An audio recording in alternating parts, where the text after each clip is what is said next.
ஆதன் தமிழர்களுக்கு வணக்கம். நம்மோடு இணைந்திருக்கிறார் திரைப்பட இயக்குனர் திரு மோகன்ஜி அவர்கள். ஆக்ஷன் பிளாக் மாட்டிருது, ஃபுல் என்ஜாய்மெண்ட் தான். வாங்கடா. திரௌபதி 1க்கும் திரௌபதி 2க்கும் எந்த ஒற்றுமையுமே இல்லையே.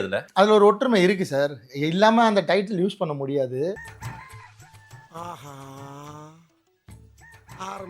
இந்து முஸ்லீம் ஏதேனும் பிரிவினை ஏற்படுத்தும் அரசியலுக்கு உதவி செய்கிறாரா மோகன்ஜி அப்படின்னு நான் பார்க்கிறேன். இந்த படத்துல இந்துன்ற வார்த்தை கூட இருக்காது. அந்த காலத்துல நீங்க மறைக்கவெல்லாம் வேணாம். நீங்க யாருக்கு வேலை செய்யறீங்கன்றது இந்த படத்தின் காட்சிகளை வைத்து பார்க்க. ஏன் தயாரிப்பாளருக்கு மட்டும்தான் வேலை செய்யற, வேற யாருக்கும் வேலை செய்யல. சாதியை தொடறீங்க, மதத்தை தொடறீங்க. அடுத்து நான் மதத்தை வந்து ருத்ர தாண்டவத்திலேயே தொட்டேன். நக்கல்யா அவனுக்கு.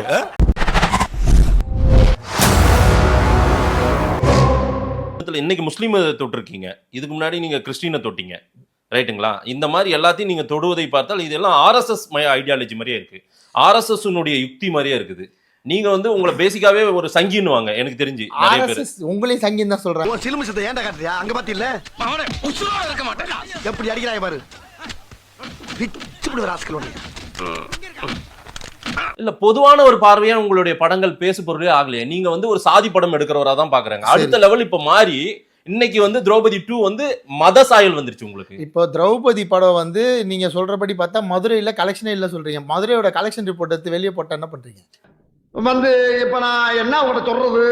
இல்ல, தென் மாவட்டங்கள்ல உங்க படம் ஓடுதுன்னா என்ன காரணம்? இல்ல, அதுக்கு ஒரு காரணம். தென் மாவட்டத்துல திரௌபதி 2லயே ஒண்ணு இருக்கு. இல்ல, தென் மாவட்டத்துல என் சமூக மக்கள் நிறைஞ்சிருக்கு. நேதாஜி ப்ரொடக்ஷனா ஒரு லோகோ ஒன்னு காட்டுனீங்க, எதுக்கு நீங்க அதை அடையாளப்படுத்துறீங்க? தயாரிப்பாளர் வந்து மிகப்பெரிய நேதாஜி ஐயாவோட பக்தர். அவர் ராஜபாளையத்துக்காரர். என் கம்பெனி பேர் என்ன? GM production. GM film corporation. அதுல என்ன மத அடையாளம் ஜாதி அடையாளம் கண்டுபிடிச்சீங்க? நேதாஜி ப்ரொடக்ஷன்ஸ் எந்த கிடையாது. என் தயாரிப்பாளர் அவரு நேதாஜி ஐயாவோட பக்தர். நேதாஜி ஐயாக்கு என்ன ஜாதி மதம் இருக்கு? இல்ல, நீங்க நேதாஜி ஐயாவை நீங்க எந்த ஜாதி அப்படி நான் அடையாளப்படுத்தல. நீங்க எனக்கு இல்ல, எனக்கு கிடையாது. எனக்கு நேதாஜி, நான் நேதாஜி ஃபாலோவர். நான் நேதாஜி ஃபாலோவர். அப்புறம் நீங்களும் மத வெறியர் தான். இப்ப நீ என்ன பண்ண போற? இப்ப நான் ப்ரொடியூசரை பார்த்தா அதை கேளுங்க. ஏன் சார் நீங்க நேதாஜி ஐயாக்கு ஃபாலோவரா இருக்கீங்க, நீங்க ஒரு மத வெறியர்னு கேளுங்க. இப்பதான் எனக்கு தெரியுது நீங்களும் ஒரு மத வெறியர். யாரு? நான் மத வெறியர்? நீ தான் சொல்றீங்க நேதாஜி ஐயா ஃபாலோ பண்றேன். நான் நேதாஜியை ஃபாலோ பண்ணாவே மத வெறியர் அப்படிதானே நீங்க சொல்றீங்க? உனக்கு வந்தா ரத்தம், எனக்கு வந்தா தக்காளி சட்னி. ஒரு அமைப்பு, ஒரு குறிப்பிட்ட கூட்டம் இந்த ஜாதியை பயன்படுத்தி சம்பாரிச்சாங்க. நான் சொல்லல, தீர்ப்பு சொல்லுது. 3500 கல்யாணங்கள் ராயபுரம் ரிஜிஸ்டர் ஆஃபீஸ்ல மட்டும் நடந்திருக்கு. அத்தனையும் ஃபேக்குன்னு தீர்ப்பு இருக்கு. மொத்தம் 4 அட்வொகேட் செஞ்சாங்க. அந்த 4 அட்வொகேட்டுமே ஒரே அமைப்பு சேர்ந்தவங்க. அதை தான் நான் படத்துல சொன்னேன். சொல்லிக்கோ, இதுக்காக நான் வெக்கப்பட மாட்டேன், வேதனைப்பட மாட்டேன், துக்கப்பட மாட்டேன், துயரப்பட மாட்டேன்டா. பந்தமா அடிச்சமா போனமான்னு இருக்கணும். நடுவுல என்னடா வீண் பேச்சு? எனக்குள்ள ஒரு சாதி வெறுப்பு இருக்கு, ஒரு ஏற்றத்தாழ்வு பார்க்க. எனக்குள்ள என்ன இருக்குன்னு ஸ்கேன் பண்ணி வெளியே சொல்லாதீங்க மாதே சார். அப்படி ஒரு ஸ்கேன் மிஷின் கண்டுபிடிக்கவே இல்லை உலகத்துல. அசிங்கப்பட்டான் ஆட்டோக்காரன். இல்ல, அங்க 2 மீட்டிங்ல கலந்துக்கிறீங்க. இப்போ ஒரு 5 மீட்டிங்ல பிஜேபி ஆர்எஸ்எஸ் அந்த ஐடியாலஜி உள்ளவங்களோட ஒரே ஒரு பிஜேபி மீட்டிங்ல நீங்க மோகன்ஜியை பாத்தீங்கன்னு ஒரு போட்டோ எடுத்து வெளியே விடுங்க. இப்போ ஒரே ஒரு பிஜேபி மீட்டிங்ல, ஒரே ஒரு பிஜேபி நடத்துற மீட்டிங்ல மோகன்ஜியை பார்த்தேன் அப்படின்னு போட்டோ எடுத்து. ஏன்டா தயங்குற? தைரியமா சொல்றா. சொல்லு, நீதான் தைரியமான ஆளத்தை சொல்லு. சொல்றா. இங்க இடதுசாரியில 100 டைரக்டர் இருக்காங்க, வலதுசாரியில நான் ஒருத்தர் இருந்துட்டு போறேன். என்ன பிரச்சனை உங்களுக்கு? இல்ல சார், ஒரு படைப்பாளி தன்னை இடதுசாரி டைரக்டர், வலதுசாரி டைரக்டர், நான் வந்து வன்னியர் டைரக்டர், நான் வந்து பட்டியல் சமூகத்தின் டைரக்டர் அப்படின்னு ஏன் வந்து தங்களை காட்டிக்கிறீங்க? என்ன தேவை? யாரு காட்டிக்கல? யாரு காட்டிக்கல? என்ன தேவை? யார் காட்டிக்கல? ராசாதி ராசா அருணாசலா படையப்பா தளபதி மன்னா, நீங்க கிளம்புங்க அண்ணா. குதூகலமா இருக்க குடும்பத்துல கும்மி அடிச்சிட்டு போயிடாதீங்க. கிளம்புங்க ஐயா. அன்பே சிவம் படம் பாத்திருக்கீங்களா சார்? இல்ல சார், அன்பே சிவம் படம் பாத்திருக்கீங்களா? பாத்திருக்கேன். அன்பே சிவம் படத்துல நாசர் சாரோட பேர் என்ன? பருத்தி வீரன் படம் பாத்திருக்கீங்களா? பாத்திருக்கேன். பருத்தி வீரன்ல ஒரு லாரி வந்து இடிக்கும். அந்த லாரி மேல என்ன போர்டுல என்ன பேர் எழுதிருக்கும்? மெட்ராஸ் படம் பாத்திருக்கீங்களா? மெட்ராஸ் படத்துல ஒரு பாட்டுல ஒரு பொண்ணு நடந்து வருவாங்க. அந்த பொண்ணோட ட்ரெஸ்ல என்ன கலர் குறியீடு இருக்குன்னு போய் பாருங்க. 2 டீம் ஃபுட்பால் மேட்ச் ஆடுவாங்க. அதுல எந்தெந்த கலர்ல 2 பேர் ஜெர்சி போட்டிருக்காங்கன்னு போய் பாருங்க. நான் சொல்லுவேன் 100 குறியீடு. இது நம்ம லிஸ்ட்லயே இல்லையே. அடேங்கப்பா. சொல்லுங்க, என்ன தேவை? 14ஆம் நூற்றாண்டுல நடந்த ஒரு விஷயத்தை இப்ப எதுக்கு சொல்லணும்? எதுக்கு? என்னத்துக்கு? இந்த கேள்வி கேட்டதே முதல்ல தப்பு. ஏன்? இப்போ ஒரு வாரத்துக்கு முன்னாடி சமீபமா ஒரு படம் வந்ததுல என்ன படம்? அண்ணே உடனே தானே ரிலீஸ் ஆன படத்தை பத்தி பேச தயங்குறாரு மாதேஷ் சார். நான் ரிலீஸ் ஆகி ஒரு வாரம் ஓடினத படத்தை பத்தி பேச தயங்குறாரு. ரிலீஸ் ஆகாத படத்தை வந்து இது வந்து ஒரு பெரிய சமுதாயத்துக்கு எதிரான படம்னு சார் அது சமூகத்துக்கு தேவையான படமா நான் பாக்குறேன் மாதேஷ் சார். ஏய் எவ்வளவு அடிச்சாலும் சொரணை இல்லையாடா? யாராவே சொரணை பத்தி பேசுறதே? நான் தான்டா. நீ இல்லப்பா, ஓ வாய்ஸ் எனக்கு தெரியாதா? இததான் பொன்னார் சங்கரும் வந்திருக்கு. அன்னைக்கு யாரும் போய் கேட்கல. பொன்னியின் செல்வன் வந்தது, அன்னைக்கு யாரும் போய் கேட்கல. மோகன்ஜி வந்தா நேரா கேள்வி கேட்டுன்னு வந்துருவீங்க. நல்லா பாருங்க, இதுல கேனப்பைய அப்படின்னு எழுதி இருக்கா? இல்ல. அப்ப நான் என்ன இழிச்ச வாயனாடா? இழிச்ச வாயனா?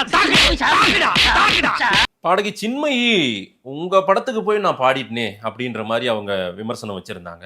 உங்களை பாருங்க வேற ஒரு இடத்துல தான் வச்சு அவங்க பார்க்கறாங்களே. உண்மைதான் சார். அவங்க அதுக்கு முன்னாடி மாரி செல்வராஜுக்கு சாருக்கு பாடினாங்க, மணிரத்னம் சாருக்கு பாடினாங்க. அப்போல்லாம் அவங்களுக்கு அதை சொல்ல தெரியல.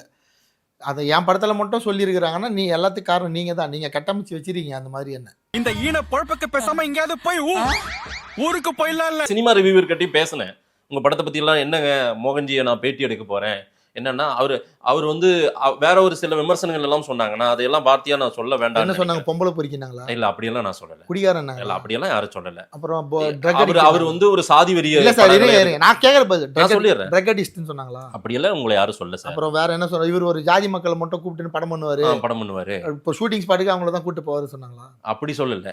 சொன்னோம் அப்ப தெரியாம சொல்லிட்டப்பா. ஆமா இப்ப எதுக்கு ஏத்த இறக்கமா பேசுற? என்ன பைத்தியம் நினைச்சேன். நீ போய் அப்படி நினைப்பனாப்பா? அப்ப நீ பைத்தியம் தானே? ஒரு சாதியை வைத்து நீங்க கமர்ஷியலா சம்பாதிக்க ஆரம்பிச்சிட்டீங்க அப்படின்ற ஒரு பார்வையும் சொல்றாங்க. நானும் திருப்பி அதே சொல்றேன். எங்களெல்லாம் வச்சு சம்பாதிக்கிறீங்க மாதேஷ் சார், இது கேவலம் இல்லையா? இல்ல நாங்க என்ன சம்பாதிச்சோம்? எங்களை கேள்வி கேட்குறீங்க இந்த மாதிரிலாம். இதுக்கு உங்களுக்கு யாரோ காசு கொடுக்குறாங்கன்னு சொல்றேன். பெறப்பட்ட பேடிஎம் தொகை ரூபாய் 200.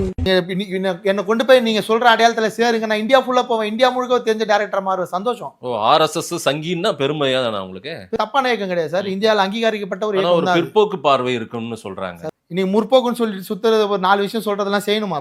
நானு திருமணம் கடந்த உறவுல உங்களுக்கு முற்போக்கா? இல்ல அதெல்லாம் யாருமே அப்புறம் முற்போக்குனா என்ன சார்? மேடை இது என்ன நம்ம பேசுறா? ஏதாவது பேசுறா? வெறுமனே ஜாதி வெறியன், ஜாதி பார்த்து பழகுறோம், மதம் பார்த்து பழகுறோம்னா என் கூட எப்படி சார் அத்தனை ஃப்ரெண்டு இத்தனை வருஷம் டிராவல் பண்ண முடியும்? அதெல்லாம் எங்க வீட்டில் தான் இருப்பானுங்க. எப்படி சார் டிராவல் பண்ண முடியும்? ஒத்துப்பானுங்களா? அதில் எவனுமே லவ் மேரேஜே பண்ணலையா சார்? நான் போய் அந்த கல்யாணத்துக்கு அவனு கூட நிக்கலையா? நான் கையெழுத்து போட்டிருக்கேன் சார். எப்படி சார் உங்க இஷ்டத்துக்கு வாய்க்கு வந்ததெல்லாம் பேசலாம்? வாய் சும்மா இருந்தா விஷத்தை வாங்கி குடிங்கடா. சும்மா குண்டக்க மண்டக்க எதையா அடிச்சு விட்டு வளர்ந்து கிளப்பி விடாதீங்க. செக்யூலர் கண்ட்ரி தானே இது இந்தியா. நானும் செக்யூலர் தான். நீங்க இந்துஸ்தான்னு அதுல சொல்றீங்க அப்படின்றத நிறுவ பாக்குறதுக்கான இதுவா நீங்களுமே உதவிடுறீங்களோன்ற. இப்ப 14ஆம் நூற்றாண்டு படம் எடுக்கிறப்ப நான் வந்து அப்ப இந்தியான்னு சொன்ன நீங்க என்ன விமர்சனம் பண்ண மாட்டீங்களா? நான் டப்பிங்ல மாத்திக்கிறேன். விமர்சனம் பண்ண மாட்டீங்களா? ஏன்டா என்ன கேட்பேன், ஏன்டா மங்குனி அப்ப எப்பறம் இந்தியான்ற வார்த்தை வந்து கேட்பாங்களா மாட்டாங்களா? ஓ அதனால இந்துஸ்தான் அப்ப என்ன வார்த்தை அப்படிதான் சொல்ல முடியும். ஸ்கூலுக்கு போற வயசுல ஸ்கூலுக்கு போகாம வீடு வீடா போய் மாங்காச்சி துண்டு ஏன் உயிரை வாங்குறீங்க?